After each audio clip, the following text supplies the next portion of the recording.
nuyi birrii obboleettii sumuni takkarranuun qannasinaadha kabajaaf jaalala guddaa isinii qabna jechuun osoo amma ofii kiyyawaan kana ka yaani ofii godhu taatee rakkoo miti anatti beeka sila waan murteessu nus bar nama waan kana keessa nulangaa jiru qabna hawaasa waan kanatti dhimmamaa ture qabna mooraalii isaanii cabsuu hin barbaannu bakki even manni hundi cufamee silkiidhaan guruppii goonillee fixuu dandeenya yoo barbaachisaa ta'e dhagee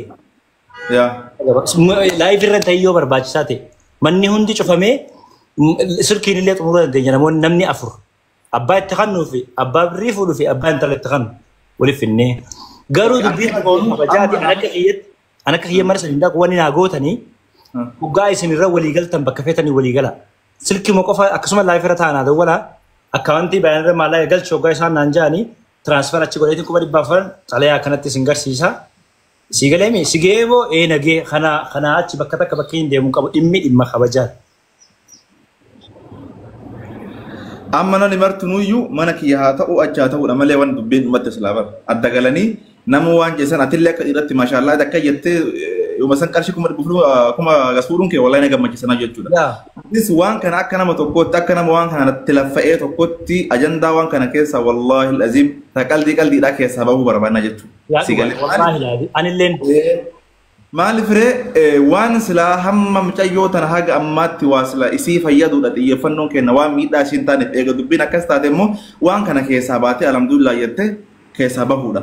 Amma rakkoon ka ta'u yookaan atillee mana kee ta'uu qabaa Mariyaamillee mana kee ta'uudha malee rakkoon ta'uu qaban jennee obboleessi mana dabbaalis haa ta'u dhagee mana ibsaatis haa ta'u mana dabbaalis haa ta'u mana abbaa fedhee haa ta'u bakkiin jalqaba dubbii tana irra dhagee mana dabbaalee hime eeje achi cufnee gara nama gara kiyyatti as finneemi eeje asitti haasoyineeti Dr. Mariam as finnee akkasuma maqaan ishii Dr. Mariam as finnee haasoyine obboleettii ya Dr. kabaja guddaan sii qaba siin jaaladha sin beeku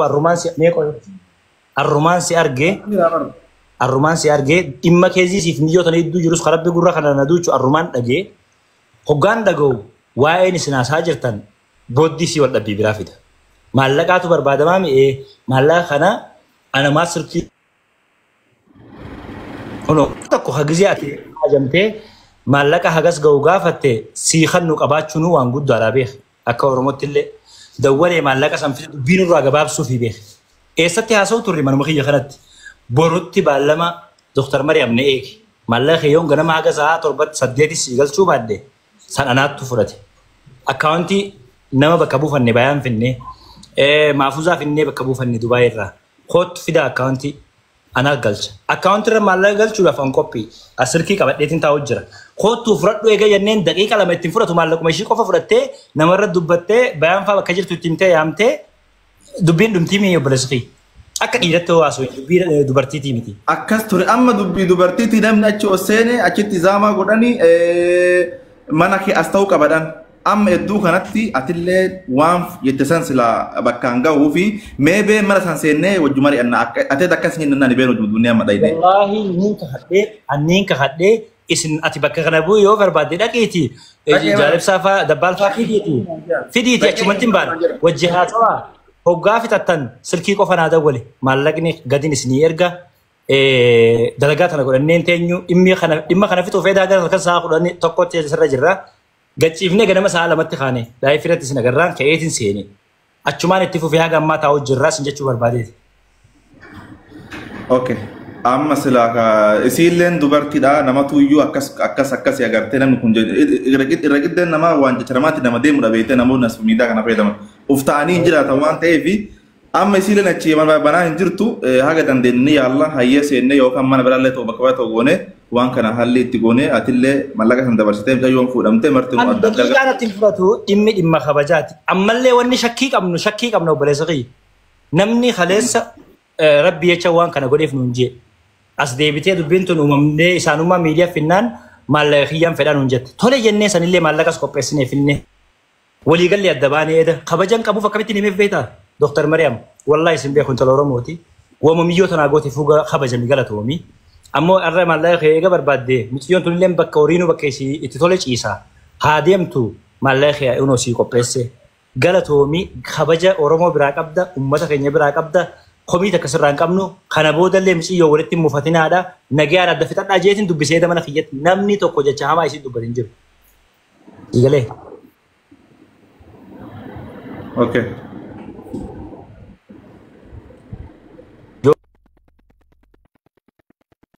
Gandaatti ofee martuu waliin waamuu hin danda'u asii achi dheetumaan iddoo kanatti immoo asuma keessonni kun babal'atee waan biraa ta'uuf agartee sanama fakkeenya waan akkasirraa gammachuun qabu kun faashina dabre beekta. Inni jaaladhu wallahi seenillee beeku waan akkana. Kaniin kan sibiirriidha sun seera jira Dubaa jechuun Filiksiidha seera jira seerri. Liibirraa baatee jirti liibirraa baatee jirti waa'ee maallaqaan haasofnu maallaqa illee hin kenninuu fi bakka galgala wajjin itti haasofnu dubbannaa mi'aati fidii ishii. An doktor sana waan hin gaafachuu fedhu namuma tokko fayyada mana kiyyatti jechan taane isin jee yookaan akkanaan waan hin taane isiidhaan jee ol naqee san qofaan gaafachuu barbaada wallahi laazim. Sigalee ani mi abaazar hin galchu abaazar galchu. Abaazar rinne abaazar namni jiru. Naakee mudita hin galchu. Yaa. Maalirra jirtu? Nagaya irra jirra galata rabbii. Kalaasi waan irra jirtan nu barsiisa atti kaa'uumeen kaleessa nu barsiisa. Oh haaraatti dhaga'uu dhuftanii? Qoy murtiin. Ani waan irra jirtan namni osoo waan hubanne waan haasa'uu fi kaa'u yoo irra jiraattan waan irra jirtan san nu barsiisa. Waan irra jirru warri dhageeyuu furmaata godhuu hin dandeenye abaazar dhiifamu nu godha. Jechuun murtii. Please abdii amma haaraatti irra deebi'uu jaamna. Ana barbaade maaliif barbaade beekta? Namni mana Mariyaam fa'aa ta'an isaantu as malee jedhan waan san wajjalli. Isaantu as malee jedhanii miti ree? As malee eega isaan jaalladhilleen as malee dhan juuni jira isa kanaan. Kanaafuu ayimatte inni sababa gaafatta sababa akka maal ta'e inni gaafanne tuma walii galu. Amma furmaata wayii. Mortuguutu salaam alaikum. Taa'eetiin isin dhaggeeffadha. Dhaalogota kana dhagahame. Obboleessa kee kan amma si hojii taa'u jiru abdii abalu ol naqii jetteen ol naqe takkarraa naa eegali kaja'u ol naqxee jechuu mee akkana godhaa dubbiin feetteennu dhubaniin ganaanan dubbii murtii godhanii feetirraa ka'an inni waan mana san turee fi amma asittis haareetti si gaafataa jechuun mee laal eega mana sanii beeke eega mana sanii beeke afi abdii eega mana sanitti dubbii beeke walitti as finneetu murtii guuto eega mana sanitti dubbii beeke akka nama gumaa takka quban qabneetitti murtii guutoon naayimaa dubbii gujettan laala wanni takka fokkottuudha dhugaan isin seera jedha amma kun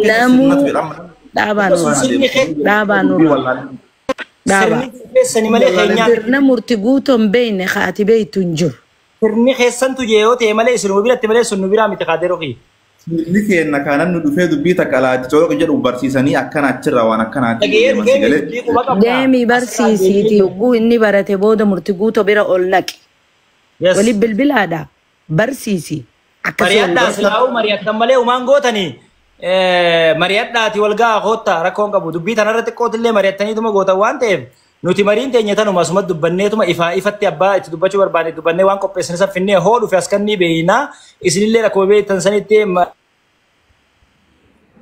hayyenu beellami yoomitti yooma goon lakki ati wayiin siddaammadha abdii abdii cululle akka gaarii na dhaggeeffadhu wanni deemaa jiru kun sitti bareedu jira karaa gandaa obboleeyyan keenyaa kaan irra an qixxee maa deemaa akka dallala deemii wal qixxeessi dhaggeeffadhu deemiti wal qixxeessi fixii akkasitti murtii guutoo koottu ta murtii guutoo guutamteeti harkaa qabna wanni irraa balaqe hin jiru namarra naanna'uun fokkottuudha deebi'ee dubbiin tun achi siiti akka achiin siineef deem mana sanitti haajaan biraa hafte hogguu fixan sa'a lamatti murtii guuta mana ni bana dubbii fixaadhaa koottaa dubbiin isin biraa hafte ta duraan laal afaan guutuudhaan Oromoo dura teessee ani Oromummaa fi hin godheef obboleettiitii yaa hin godheef jettu suni qarshi maallaqa kiyyanaa kafalaa san gubbaan bakkaana ni taa'u na koottaa jechuu jirti. Cubbuu dhiisaa. Cubbuudha wanni tun. Fokkottuudha. Wal qabuu baraa. Akka Oromootitti wanni niin ani kalee akka obboleeyyummaa godheef eegaan maallaqattis jijjiirradhee na hayyaman. Kabiraa gaa'uuqa kaayyadhaa naan deddeemaa yoo taate malee iqaamaan isii samitti haa dhoomtu yookaan akkanatti deemtan taate. Dhugaan isiniin jaa. Maallaqa saniin biyyatti akka daabaat dalagatti irra daballee fi waan mana namaatti haa dalaydu jennee kan nu jirru kana deemtee magaalaa dhalattee dalagachuu ni beektee afaan 5 ol dubbatti rakkina hin qabdu. Kan akkasi beekaa. Wanda qummaa saxanaa dhiquuf distii dhiquudhaa fi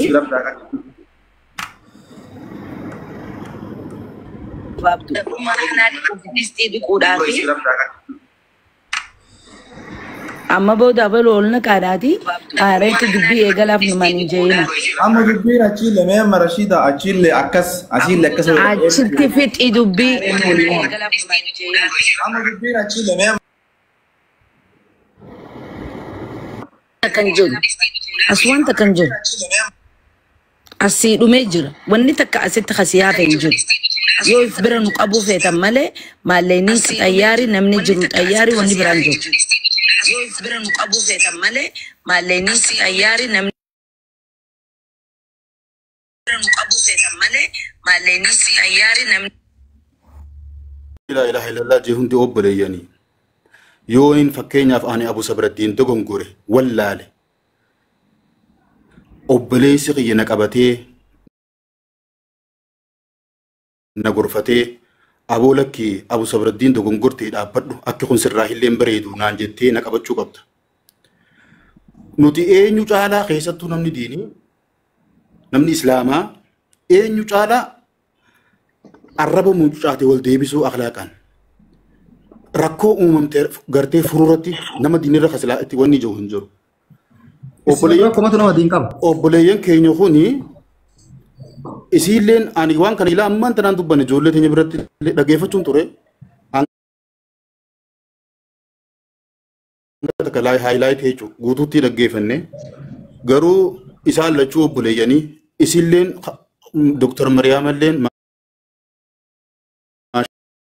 qabeenyaa fi umrii isii keessallee barakaa haa qabu. Ammoo yaa Abaazarrii kiyya nama biraa miti amma obboleettii teenya isaan lachuutu ammallee waluma bira jirti ijoolleen tun akkasumaami. Akkasuma wallahi. Jeerri kun ganallee du'aa fi jiru hojii qabanii obboleeyyanii Oromoodha amantiin takka. Qaamammaan kun haga waggaa lama maqaa Mariyamiin taa'aa bar. Mee na obsi Abaazarrii kiyya na obsi mee. Arrallee taatu ijoolleen kun waliif ni taati. Akka irra kheyrii qabutti yoo nufi gartee fixan irra bareeda as ta'ee achi ta'ees waa rakkoo hin qabu. Sigalee namni gartee duraanuu gandaa wal arrabsuu barbaadu. Ganda jala dhokotee waa waliin jechuu barbaadu. Waan akkanaa kana sababa godhata. Akka irra kheyrii qabutti fixaameenaa siin jee. Ila ustaaza kiyya dubbiin keessan naa galee hayyuu afaanumarraa beekan. Nuti kalee galgala dubbii tana kheyriitti fidna jedhee an osseene gizee lama achina darban na arrabsanii na buusan. Amma immoo ijoollee yoo an dhufu waan tokko haasaan dhugaa himuudhaa fi wujii dhiisanii mucatti matan afaarsan. Waan harargee nuti harargeen sammuura nu jirti lafaan kaasina. Dubbiin dhumatee mallee dhimeetti haa galu. Meeshaa as keessa jiru gurgurree fixuu qabnaadhaatti sanjeessine waan nama haasa'uu mirga hin qabnu. Yoo lakki immoo ummanni sun wal mari'atee ijoollee tana araarsinee wal biraa hojjetatanii jedhan nuti har'allee haadha wasaala Mariyamiin anarra ka'a. Wallaahi ka as qabaachi qabaan qabne durbittiitii mas'uulummaa ishee ana fudhata. Kilo isin irratti nama kuma 1,900 irratti mas'uulummaa isii anatu fudhata mataa kiyya irra kaaya ana ka jedhe rabbi durbittiitii waan ta'eef as qabaachi qabaan qabdu mas'uulummaa isii irra kaaya. Yoo gara kheyriitiin dhufan nuti kheyrii martuu nuu taati. Mariyamiin bira kalee saatii haatee tottanii ijoollee teessan qabattanii ijoolleen teessan isinii qabamtee mucattii yoo ta'e ammallee ahlan wa sahlan wanni isii jeeyin hin jiru. Lakki mallaqa keessan isin deebifnee mucattii fudhannaa hojjan ijoollee lamaan mataa wal dhungachiifnee nuti hawaasa kabaja beeku hawaasa immoo kennaallee gochallee waa hunda beeku hawaasa kabajaan guddate waan ta'eef hawaasa kanaa fi nuti farargee wanni wal caaluun hin jiru waan isin ijoollee teessan dhayxanii fiddanii nuti fudhachuun ahlan wasahlan waan isin jetta waan nama diinii jedhe dura dhaabannu waan namaalleen haasofnu nuti hojii keenya deemna jechuu isin hin barbaade isin kabajaa Muusaa Biraddiinii kiyya waan isin jettanii fudhannanu garuu achi sirreessa. Abu Zar waan achi nageessuu isin qabu ani manni kunis kiyya manni ammas jiru kunis kiyya taas jirtu poliititiyya hawaasni as jiru hawaasa kiyya sigalee an santu keenya an sunar argeedha sanin marre godee achi dhaqee achirraa kana godha waan hin joonka waan akka Muusaa Biraddiinii manni kun mana kiyyattiin beeka namni as jiru kun nama kiyyattiin beeka dhiiga kiyyattiin beeka lafee kiyyattiin beeka